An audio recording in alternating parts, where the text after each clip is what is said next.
কলকাতাতে এবছর একটু আলাদাই শীত পড়েছে। একটু বেশি কাঁপুনি, একটু বেশি অনুভূতি আর একটা নস্টালজিয়া। সাধারণত শীত মানেই আমাদের কাছে ভেকেশন, কোথাও বাইরে যাওয়া, পাহাড় কিংবা সমুদ্র। কিন্তু এবছর কোথাও যাওয়া হলো না। তাই তখনই মনে হলো, আচ্ছা, নিজের শহরটাকেই যদি পর্যটকের মতো দেখি। আর সেই ভাবনা থেকেই আমাদের কলকাতা ভ্রমণ। আমাদের চির চেনা অথচ প্রতিবার নতুন করে ভালো লাগার জায়গা প্রিন্সেপ ঘাট। গরম চায়ের কাপ হাতে নিয়ে সময় কাটাতে বেশ ভালোই লাগে।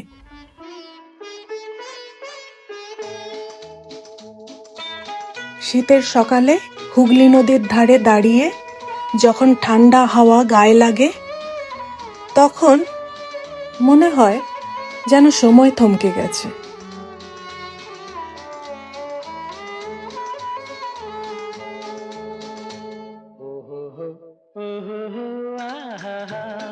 নদীর ঢেউ, দূরের হাওড়া ব্রিজ আর শীতের মেঘলা রোদ, সব মিলিয়ে এক অপূর্ব অনুভূতি।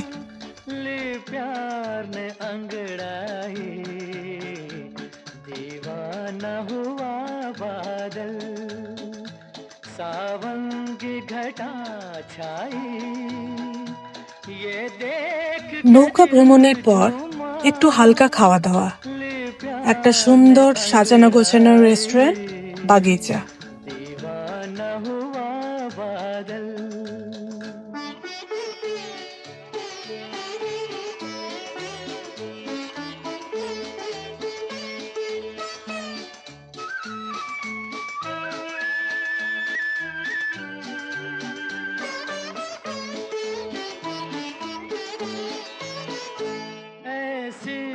হুগলি নদীর দিকে তাকিয়ে বসে গরম কফি আর ঠান্ডা হাওয়ার মেলবন্ধন, এই মুহূর্তগুলিই তো আসলে শহরের আসল বিলাসিতা।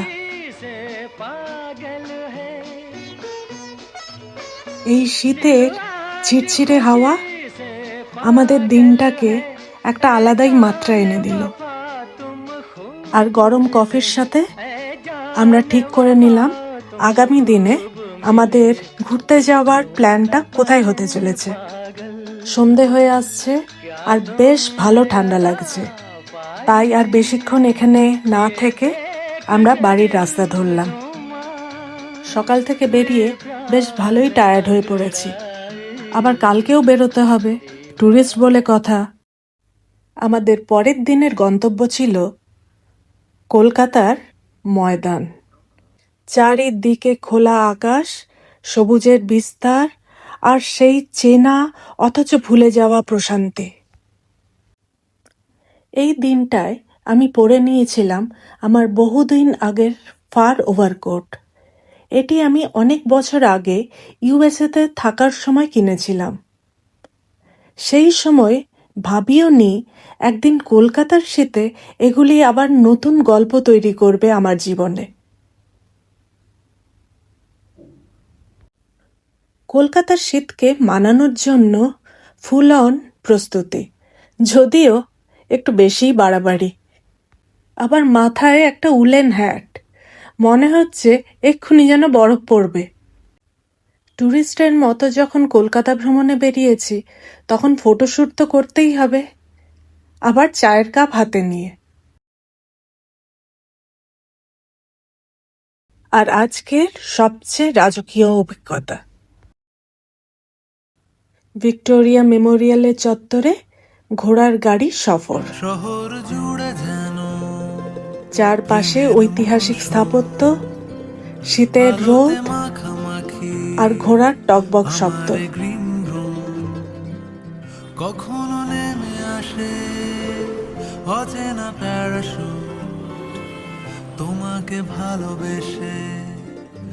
মুহূর্তের মধ্যেই মনে হচ্ছিল আমি যেন লেডি এলিজাবেথ হয়ে গেছি। একটা আলাদা যুগে চলে যাওয়ার মতো অনুভূতি। এই দুটো দিনের অভিজ্ঞতা আমাকে বুঝিয়ে দিল, ভ্রমণের জন্য সবসময় দূরে যেতে হয় না, কখনো কখনো নিজের শহরটাই সবচেয়ে বড় ভ্রমণ কাহিনী হয়ে ওঠে। শীতের কলকাতা, গরম চা, ঠান্ডা হাওয়া আর একটু হাসি, সব মিলিয়ে এই অভিজ্ঞতা সত্যিই অমূল্য। কলকাতা, তুমিও ভেবে দেখো যাবে কি না যাবে আমার সাথে।